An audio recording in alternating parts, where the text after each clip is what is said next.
안녕하세요. 까치살모입니다. 오늘은 사실상 우리의 특수전 헬기의 한화가 개발한 국산 DIRCM을 두고도 이스라엘산 DIRCM의 탑재가 확정되어서 그 이야기를 해볼까 합니다. 여러분도 잘 알겠지만 지금 우리나라에서는 한화가 중심이 되어서 국산 DIRCM을 개발했고 지금은 이미 우리의 특수전 수송기 2차 사업에 국산 DIRCM을 장착하기로 했고 2030년대에는 KF-21에도 국산 DIRCM이 장착이 된다고 하는데요. 그리고 우리나라의 헬기 중에서는 가장 먼저 DIRCM을 장착하게 되는 게 바로 특수전 헬기입니다.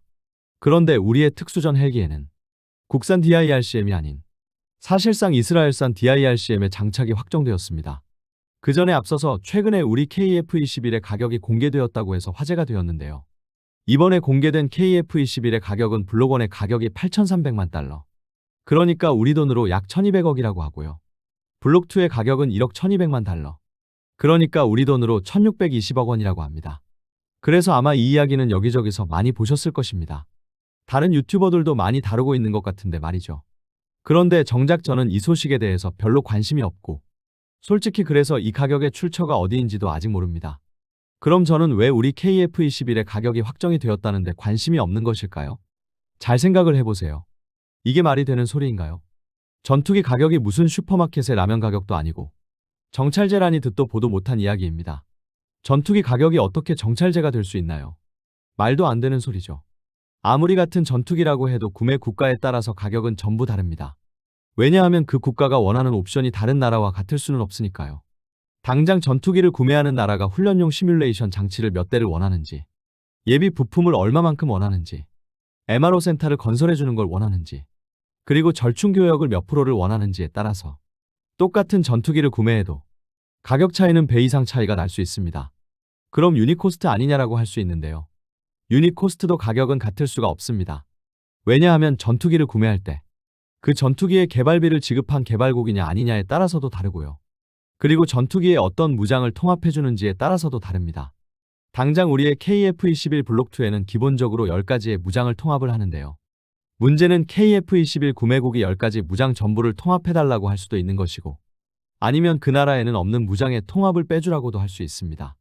그럼 통합되는 무장의 종류에 따라서 그리고 만일 데이터링크를 장착을 하면 어떤 종류의 어떤 데이터링크를 다는지 등 아주 다양한 옵션이 있기 때문에 유니코스트라고 해도 전투기의 가격은 나라마다 다 다릅니다. 당장 생각을 해보세요.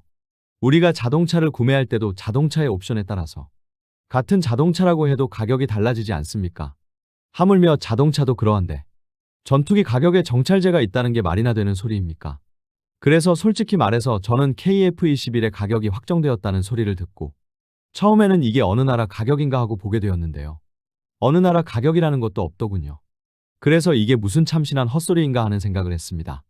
그래서 KF-21의 가격이 확정되었다는 건 말도 안 되는 헛소리이고요. 전투기 가격은 구매국가 그리고 구매년도에 따라서 매년 바뀌는 것입니다. 그래서 우리는 보통은 전투기의 실제 가격을 최근에 계약을 체결한 국가와의 계약 체결 내용 등으로 짐작만 아는 것이고요.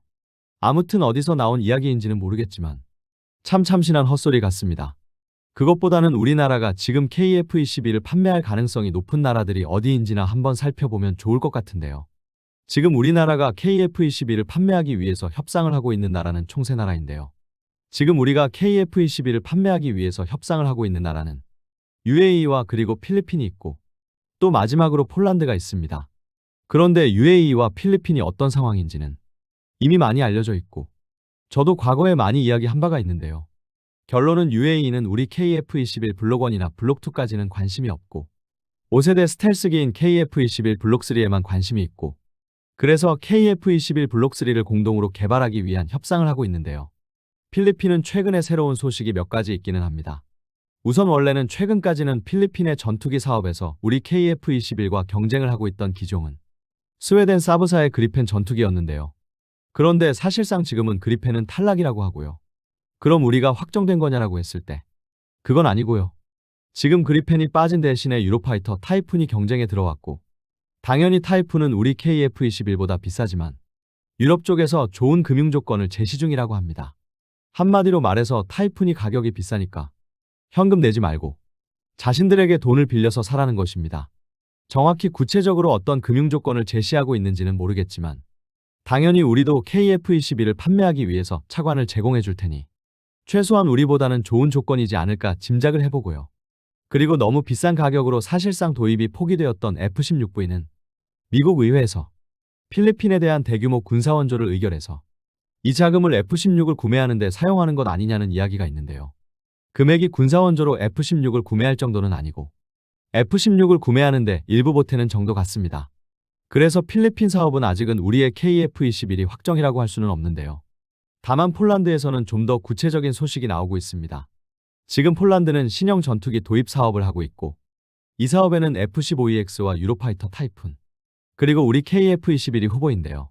지금 폴란드에서는 자꾸 우리 KF-21을 폴란드 현지에서 라이센스 생산한다는 이야기가 나오고 있습니다. 이번 소식은 폴란드의 유력 경제 전문지인 포르살이라는 매체에서 나온 소식인데요. 지금 폴란드 국방부뿐만 아니라 폴란드 현지의 국영 방산기업인 PGG도 우리의 KF-21에 관심을 가지고 있다고 합니다.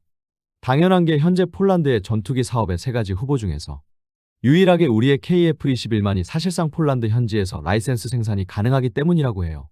물론 다른 기체들도 라이센스 생산이 가능은 하지만 만일 F-15EX나 타이푼을 폴란드 현지에서 라이센스 생산을 하게 되면 요구하는 기술료가 너무 높아서 전투기의 가격이 대폭 상승하기 때문에 나머지 2기종은 사실상 폴란드 현지에서 라이센스 생산을 하는 게 불가능하고 그래서 사실상 유일하게 폴란드 현지에서 라이센스 생산이 가능한 기종은 우리의 KF-21뿐이라고 합니다. 그래서 PGG는 우리의 KF-21의 도입을 지지한다고 하고 있고요. PGG는 이 사업에 자신들의 계열 회사인 WGL2라는 회사가 참여하기를 희망한다고 하고 있습니다. 특히 폴란드 현지에서 주목하고 있는 건 우리의 KF-21이 F-35를 대신할 수 있으면서도 F-35에 비해서 도입 가격이 저렴하고 유지비가 저렴하다는 점을 들고 있고요.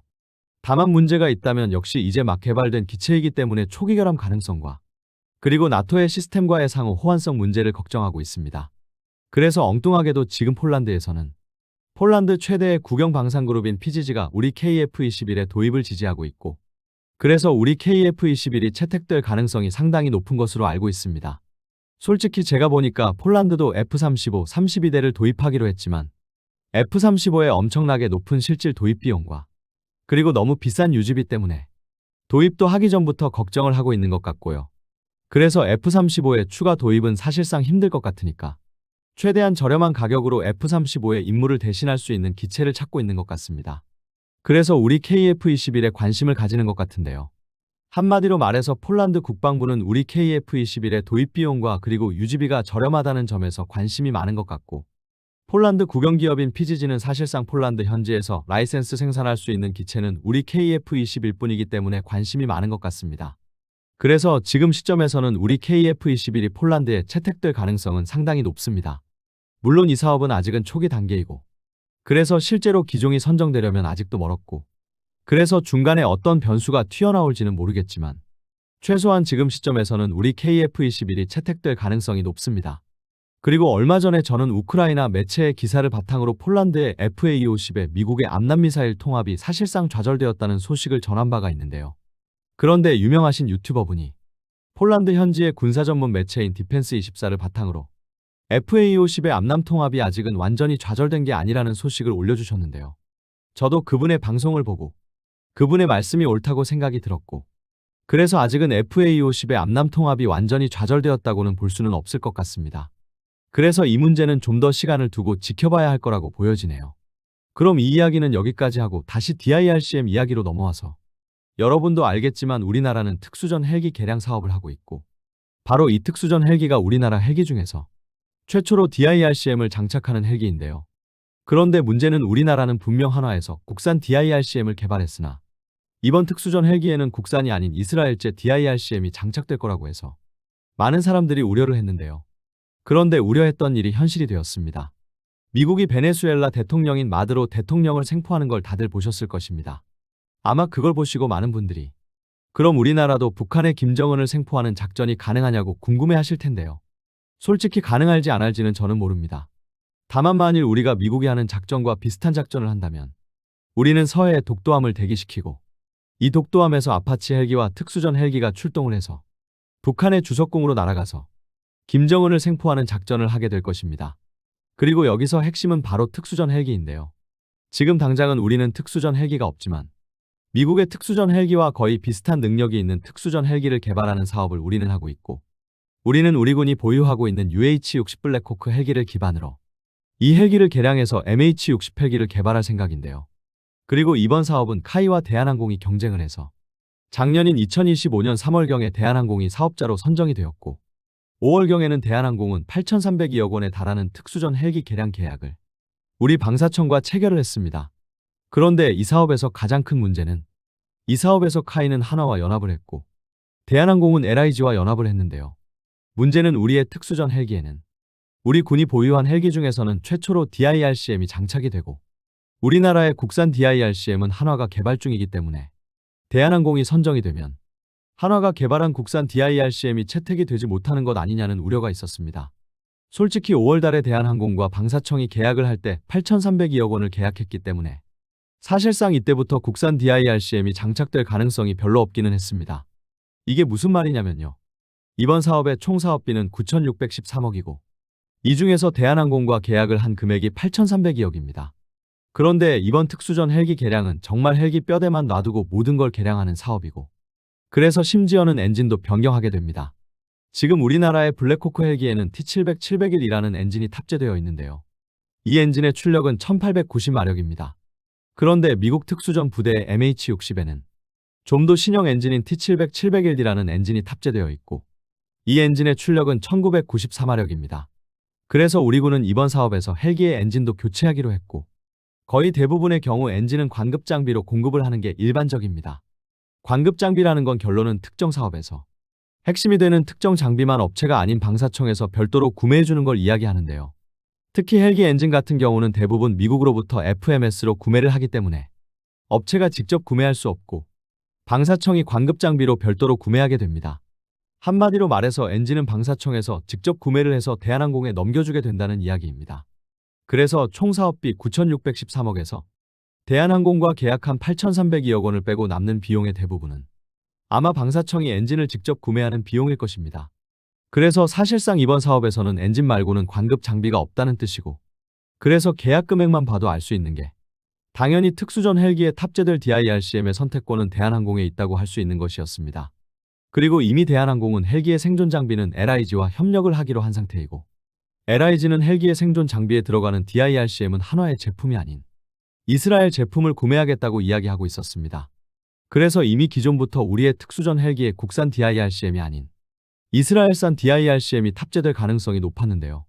그런데 이번에 아주 결정적인 기사가 나왔습니다. 이번에 LIG는 대한항공과 헬기 성능 개량 사업 계약을 체결했는데요. 계약 규모는 1,085억이라고 하는데요. 이번 계약을 통해서 LIG가 대한항공에 공급하는 게 바로 헬기의 생존 장비라고 합니다. 그래서 사실상 우리의 특수전 헬기에 이스라엘산 DIRCM이 장착되는 게 확정되었다고 할 수 있습니다. 그런데 그럼 이런 이야기를 하는 분들이 있을 것입니다. 헬기의 생존 장비는 여러 가지로 구성이 되고 이번 계약은 DIRCM을 빼고 다른 생존 장비를 도입하는 계약이 아니냐고요. 그게 불가능한 게 특수전 헬기에 들어가는 생존 장비는 EWC 그러니까 생존 관리 컴퓨터, MWR 그러니까 미사일 경보 수신기, 여기에 RWR 그러니까 레이더 경보 수신기, LWR 그러니까 레이저 경보 수신기로 구성이 되고 여기에 DIRCM이 포함되어서 이 모든 시스템이 생존관리 컴퓨터에 의해서 제어가 됩니다. 그렇기 때문에 이 부품은 이 업체에서 구매를 하고 저 부품은 저 업체에서 구매하고 하는 식으로 개별로 구매할 수 없고 모든 게 포함된 토탈 생존 시스템으로 구매를 하게 됩니다. 그럼 생존관리 시스템의 사업자가 된 LIG는 자신들의 생존관리 컴퓨터에 각 구성품을 연결해서 완성품을 만들고 헬기에 장착을 하게 되는 것입니다. 그래서 지금 이 상태에서도 특수전 헬기에 한화의 DIRCM이 장착이 되려면 바로 LIG가 한화의 DIRCM을 구매를 해서 자신들의 생존관리 컴퓨터에 연결을 해야 하는 것입니다. 그런데 이미 이 사업에서 LIG는 한화의 DIRCM이 아닌 이스라엘의 DIRCM을 장착한다고 공언을 했기 때문에 이제는 사실상 우리의 특수전 헬기에 국산 DIRCM이 장착된다는 건 불가능해졌다고 보시면 됩니다. 현재 전 세계적으로 DIRCM을 개발한 회사는 6개인가 있고 그 중에서도 가장 앞서가는 건 미국의 보잉이고 과거 미국에서는 DIRCM을 수출 금지했고 그래서 이스라엘의 엘로비라는 회사에서 DIRCM을 개발을 해서 수출을 했고 사실상 지금 전 세계에서 가장 많이 팔리는 DIRCM은 바로 엘롭사의 모델입니다. 그럴 수밖에 없었던 게 미국이 자신들이 개발한 DIRCM의 수출을 금지했기 때문에 미국은 사실상 수출 경쟁 자체를 포기했고 그 틈새 시장을 공략한 게 바로 엘롭사이기 때문입니다. 그래서 지금 전 세계적으로 가장 많은 DIRCM을 수출하는 건 이스라엘의 엘롭사입니다. 그럼 우리의 특수전 헬기에는 엘롭사의 모델이 탑재되느냐라고 했을 때 문제는 그렇지 않아서 문제인 것입니다. 결론은 이스라엘의 엘롭사가 DIRCM을 아주 잘 팔아먹는 걸 보고 이스라엘의 버즈에어라즈 스탠드사라는 회사도 DIRCM을 개발했는데요. LIG가 우리의 특수전 헬기에 장착한다는 모델은 바로 이 모델입니다. 그런데 문제는 이 회사의 제품은 거의 판매 실적이 없습니다. 한마디로 말해서 DIRCM 시장에서는 완전 신생 회사라고 할 수 있고 결론은 LIG가 이 모델을 선정한 이유는 아마 이 회사가 기술 이전을 더 많이 해주기 때문이지 않나 합니다. 왜냐하면 지금 우리 방사청은 특수전 헬기 개량 사업에 있어서 아주 높은 국산화율을 원하고 있고 그래서 당연히 DIRCM도 국산화율이 높아야 합니다. 그래서 LIG는 이름 없는 회사의 이름 없는 모델을 선택을 해서 기술 이전을 많이 받아서 국산화율을 높일 생각입니다. LIG 측의 주장에 따르면 LIG는 DIRCM의 50% 이상의 국산화율을 달성할 거라고 하고 있습니다. 한마디로 말해서 유명한 회사는 기술 이전을 잘 해주지 않으니까 이름도 없는 듣보잡 회사 제품을 선택을 해서 기술 이전을 많이 받아서 국산화율을 높이겠다는 이야기입니다. 그런데 이런 경우 나중에 어떤 문제가 발생하는지는 아마 여러분도 잘 아실 것입니다. 결론은 이름도 없는 회사 제품을 선정하게 되면 시간이 지나면 부품이 쉽게 단종되어서 부품 수급 문제를 겪게 된다는 것입니다. 비록 DIRCM 부품의 50%를 국산화한다고 해도 나머지 50%는 수입을 한다는 건데 이름도 없는 회사의 제품이니 그 50%의 부품의 수급이 쉽지가 않을 거라는 게 문제입니다. 그리고 또 이 회사 제품은 성능에서도 문제가 있는데요. 원래 DIRCM이라는 건 MWS 그러니까 미사일 경보 수신기와 같이 운용되는 장비로 미사일 경보 수신기에 의해서 목표를 포착하고 그 방향으로 레이저를 발사해서 적 미사일의 시커를 마비시키는 장비인데요. 문제는 보통 MWS는 적외선 시커를 경보 장비로 사용을 하는 게 일반적인데 이 이스라엘 제품은 MWS의 경보 장비를 적외선 시커를 사용하지 않고 도플러 레이더를 사용하고 있습니다. 그래서 문제가 되는 게 도플러 레이더는 목표를 포착하기 위해서 계속 레이더 신호를 발생하게 되어서 비밀리에 침투하는 특수전 헬기가 적에게 발각될 가능성이 높다는 지적을 받고 있습니다. 그래서 과연 미사일 경보기로 적외선 시커가 아닌 도플러 레이저를 사용하는 모델을 특수전 헬기에 탑재하는 게 옳은 건지에 대한 논란이 있습니다. 그래서 이번 사업은 상당히 많은 걱정을 안고 있는데요. 결론은 가장 문제는 우리나라에서 개발비를 지불해서 어렵게 개발한 국산 장비를 두고도 외국산 장비를 도입한다는 문제부터 시작해서 도입한다는 장비가 판매 실적도 많지 않아서 부품의 단종 가능성도 높고 장비의 시스템도 비밀리에 침투를 해야 하는 특수전 헬기에 적합하지 않다는 지적이 많은 것입니다. 그래서 이 문제를 많이 걱정을 했는데요. 걱정했던 게 현실이 되어버렸습니다. 그리고 좀 재미있는 점은 원래 특수전 헬기 사업에 LIG는 생존 장비뿐만 아니라 EOTS도 공급한다고 했는데요. 이번 계약 내용에는 EOTS의 공급 내용이 빠져 있습니다. 분명 EOTS는 누가 뭐라고 해도 우리나라에서는 한화가 가장 높은 기술력을 가지고 있고 한화는 다양한 모델의 EOTS를 개발해서 우리의 아주 다양한 장비들의 공급을 하고 있었는데요. LIG도 EOTS를 개발한다고 했고 특수전 헬기 사업에 자신들이 개발한 EOTS를 탑재한다고 했었는데요. 최소한 이번 계약 내용에는 EOTS의 공급 내용은 빠져 있고 그래서 특수전 헬기의 EOTS만은 이제 막 EOTS를 개발하기 시작한 LIG의 모델이 아닌 이미 최고 성능의 EOTS를 개발하고 있던 한화의 모델이 선정된 게 아닌가 짐작을 해봅니다. 아무튼 그래서 지금 우리의 특수전 헬기에는 멀쩡하게 국산 DIRCM을 두고도 이스라엘산 DIRCM을 장착하게 되었고요. 그로 인해서 사실상 우리나라의 DIRCM은 한 가지로 통일되지 못하고 한화와 이스라엘 모델이 동시에 운용되게 되었습니다. 앞으로 우리는 특수전 헬기뿐만 아니라 특수전용 대형 헬기, 그리고 LAH 미로온 헬기와 상륙 공격 헬기 등에도 DIRCM을 장착한다고 하고 있는데요. 결론은 앞으로 우리의 헬기들에 탑재되는 DIRCM은 기종마다 달라질 수가 있는 것입니다. 그래서 이게 과연 옳은 건지는 저도 모르겠습니다. 오늘은 폴란드에 대한 KF-21 수출 가능성 이야기와 그리고 특수전 헬기의 DIRCM 이야기를 해봤는데요. DIRCM은 국산을 두고도 채택이 되지 못해서 답답하지만 폴란드의 전투기 사업은 엉뚱하게 그 말도 많고 탈도 많던 국영 방산회사인 PGG가 우리 KF-21을 지지한다니 충분히 가능성이 있을 것 같습니다. 이 회사가 수십 년 동안 폴란드의 방위 산업을 망쳐버린 장본인이기는 한데 그럼에도 살아남아 있는 건 결국은 폴란드 정치권에 대한 영향력이 크기 때문입니다.